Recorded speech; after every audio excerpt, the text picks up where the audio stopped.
tunaona tayari muda umewadia, tutakuwa na makala maalumu yanajiita KIPPRA Hasla ama Hasla KIPPRA. Nataka tuelekee huko moja kwa moja ili tufahamu ni yapi yanayojiri kutoka maeneo yale. Mimi ni Cecilia wa Kesho Mathuva, asante sana kwa muda wako. Kwaheri.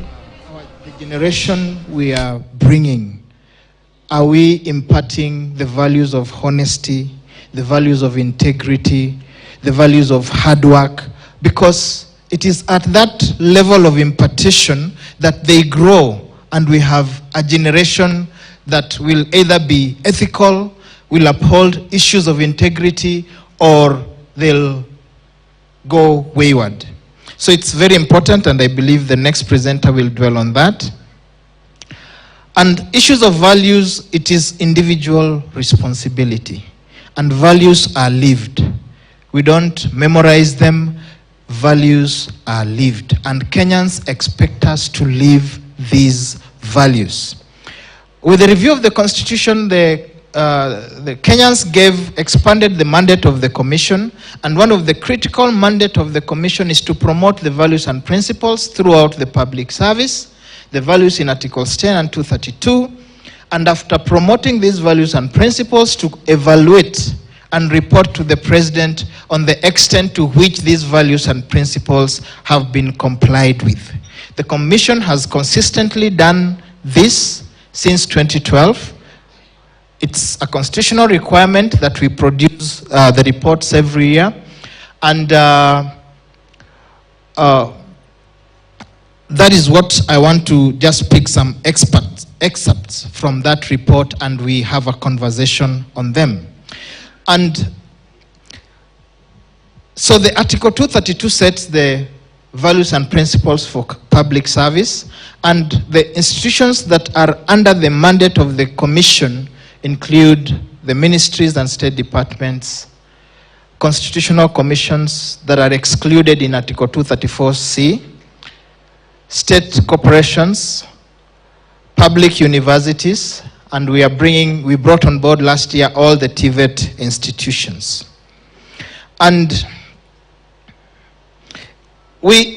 Kenyans expect that if public institutions adhere to these values, it will contribute to the achievement of the national development agenda. It will ensure quality and effective services to the citizens. It will ensure transparent, accountable public administration systems, and it will ensure sustainable development, thereby improving the quality of lives of the citizenry. Now, let's look at ratings. Kenya and in some of these good governance indicators. And research has proved that there is a relationship between good governance and improvement in the quality of life. In the 2022 report on Good Governance Index, we are ranked 82 out of 104. On the ease of doing business, there's been a great improvement here. In 2014, we were position 136. In 2019, we were position 56. And that is correct. And much of this has been because of the automation of some of our processes. Human Development Index, in 2014 we were position 147. In 2020 we have moved slightly at position 143. Our HDI is 0.601, and that has a relation, as Dr. Onsomu said, to our poverty levels. Corruption Perception Index, in the 2021 report, we are position 128 out of 180 at 30% perceived level of public sector corruption. So we are not doing very well as a public service in this area and as a country. The Happiness Index, we are position 119 at 4.607. The leading institution is Finland, and Denmark the second. On e-government index, we are position 116 using the 2020 report, and the global competitiveness index, we are 54.7. So we've made progress, but there's a lot that we need to do. This is from our last year's report. In terms of compliance index with the values and principles, we are at 40%. We have gone down compared to 2018-19 and 2019-20. And those are the way we performed in terms of the various thematic areas. What the Commission has done is to group the Article 10 values and Article 232 values into 7 thematic areas for ease of evaluation and promotion. Now let's pick one key area, service delivery improvement. In 2016 we did the report with KIPPRA, and we did a customer satisfaction survey, citizen satisfaction survey from the whole country. It gave us 42%, which was our baseline. We've not been able to do another one, but that tells us that we are not doing very well. And I want to compare us with Estonia in terms of service delivery. Very few institutions are on Huduma platform, just 8%. Only 7% are on e-platform. And e-platform is the least used mode of service delivery. While Estonia, 99% of public services are available online 24/7. In Kenya, we have about 208 services. This is according to the 2019-2020 report. Yet,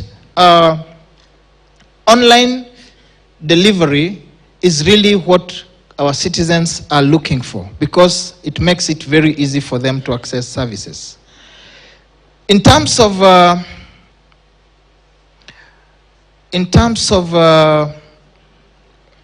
national information, the policy on ICT, it expects that all services should be availed online or on a mobile platform.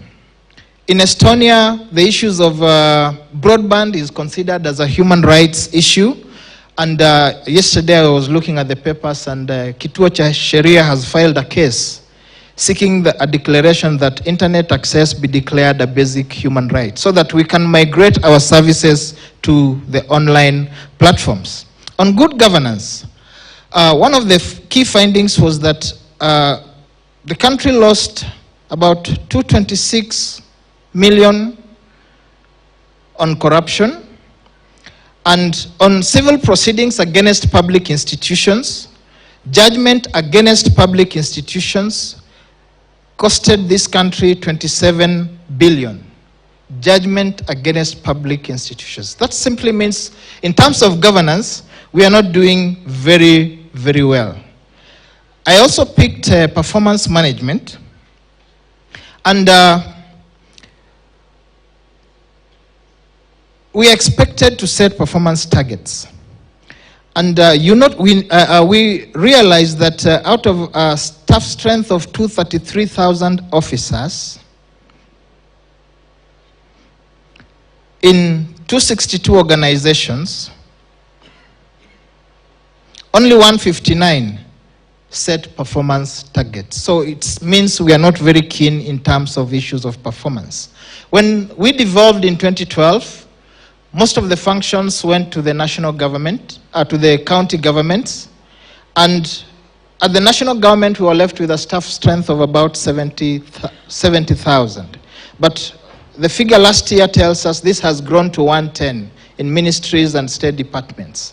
Are we really doing very well? Well, those are things we need to discuss in terms of issues of wage bill.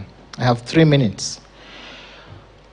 Now, all institutions are expected to have performance management committees to assess the performance and either award or recommend these officers for performance improvement. And failure to assess levels of performance impact negatively on productivity. And from our findings, only 9% of staff were appraised, 21,480.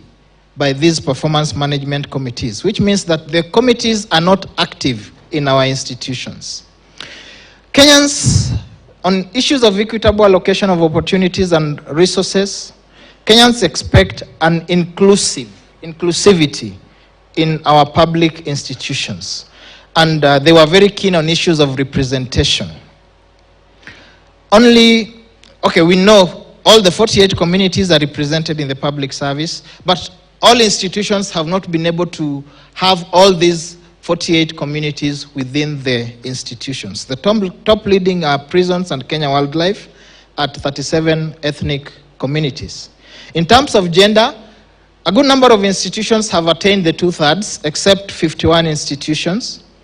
But for PWDs, we are at 1.2%. The Constitution prescribes 5%. So it means most of these institutions are lagging behind. Only 10 institutions attained the 5% requirement, and 51 institutions have not met the 2/3. On gender representation at various levels, the female gender is underrepresented at senior management and policy level. And we normally expect that institutions should undertake diversity audits in terms of this is how we sit in terms of gender, PWDs, and ethnic representation. The Constitution is firm on ethnic representation at various levels. And once institutions undertake the diversity audits, they're expected to come up with affirmative action programs to redress the imbalances. For institutions that participate in the values report, in 2018-19, we made the institutions come up with a 3-year program. But our findings since then we've come to find that institutions are not making reference to the affirmative action programs during recruitment. And the emphasis is that once we know how our imbalances in terms of representation by gender, ethnic representation, and PWDs, as we recruit, we need to be alive to these imbalances so that we bring on board either the communities that are not represented or the PWDs or the gender that is not well represented. On efficiency, we have issues with the management of resources. I won't dwell on it because we are alive to what is going on. And that's why I said for values and principles, we have to implement and live them. We have to live these values. My last slide, we need to adopt a 3-pronged approach. We need to grow a generation of ethical citizens. Do we all agree? And this must begin at the basic level of children in primary school, the children in primary and secondary school. And I'm just thinking that maybe we need to bring back ethics into the curriculum. In the 80s, when we were in school, we had that as a subject because CRE has not really lived to its expectations. The second thing is we need to think about the young people who are in the middle-level colleges, TVETs, and universities. Are we mainstreaming these into their curriculum? And we used to have a program of NYS. Maybe it's another food for thought. We borrowed this idea from Israel. Is it time that we also had all our young people pass through the NYS training for impartation of some of these values? Because if we don't grow a generation that is ethical, then we will not get it. We'll be running catch-up. And then the adults. For some, maybe socialization has had a challenge, but we need to now have such programs. And one of the key things I would want to say is we need to change our mindset and culture as a society. Who do we celebrate? Is it the one who has put his hand in the till and has done very well? Or is it the one who has worked hard? We need to change that narrative and that conversation. And we need to embrace servant leadership. And I'm thinking that we need to review the Leadership and Integrity Act. It was watered down. And when I say servant leadership, as I conclude, the leadership sets the pace in any institution. You do the right thing, the rank and file will follow through. So that is a challenge to our leaders in all these institutions. We have a responsibility to see this country grow. Thank you very much. Ladies and gentlemen, if you overshoot the time, I will get upset. Is that okay? if you've been allocated 15 minutes, you better use 14 and a half. You impress no one by overshooting. Is that okay? Because as a country, as leaders, we must begin to show that we are compliant. You can be given 5 minutes to make a point, stay within 5 minutes. If you're given 15, stay in 15 minutes. Sometimes you are given 1 hour. So stay in 1 hour. Is that okay? I can tell you very frankly, as Director General of the school that trains public servants, that it's not a joke. If you're given 15 minutes, stay within 15 minutes. Because you see, like it's going to lunchtime, the program began 45 minutes late, and then we're trying to catch up, then we give you 15, then you do 20. So the whole thing is confused. All right? Don't say I'm impolite. Some of these things must be enforced. All right, so ladies and gentlemen, it's now my pleasure to invite our next presenter, who should have been Mr. Abdurrahman Ismail, but who I'm informed was not able to come, but has been gracious enough to send a representative who is the program officer in the organization, Mr. Blaze. So, Mr. Blaze, you are most welcome to make a presentation on family values and social transformation. And you know what, Blaze? You have 15 minutes. And the countdown is right there. Is that all right? Thank you very much. Would somebody please show Blaze how this works? Blaze looks very obedient. I look forward to the presentation.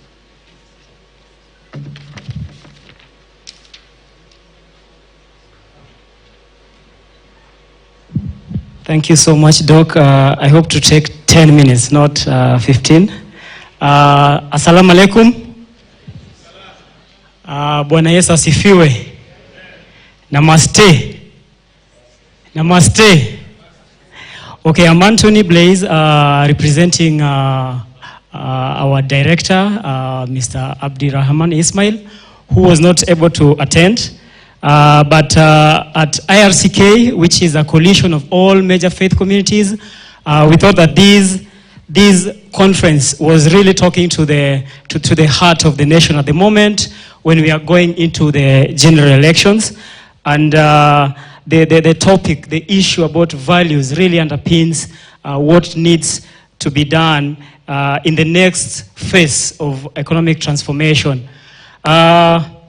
Yes, talking about family, I will really dwell into family, and mostly the family values and social transformation agenda, more so accountability and responsibility.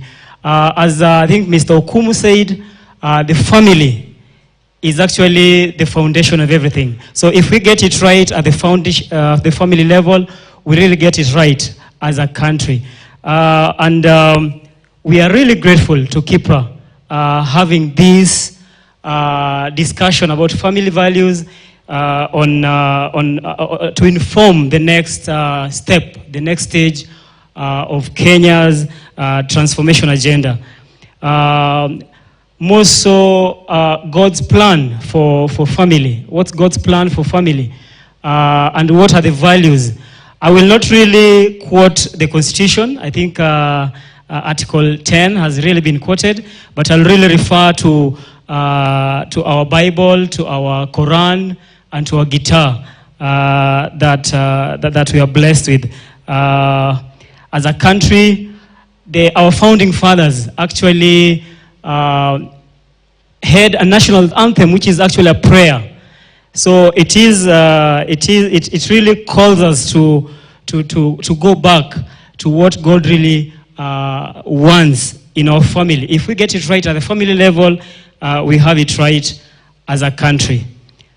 So family is the basic unit of a society, as we all know, and as a nation as a whole, and it is the reproductive unit of a country. So even as we talk about economic transformation, about social transformation, in a nation where, in a globe where everything is changing, okay, the definition of a family is changing, okay, we have to protect that definition, that it is a reproductive unit for every nation.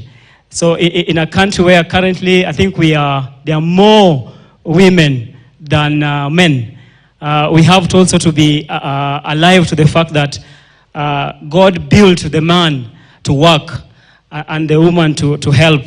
So the masculinity, when our population is really more of men, I will really touch things that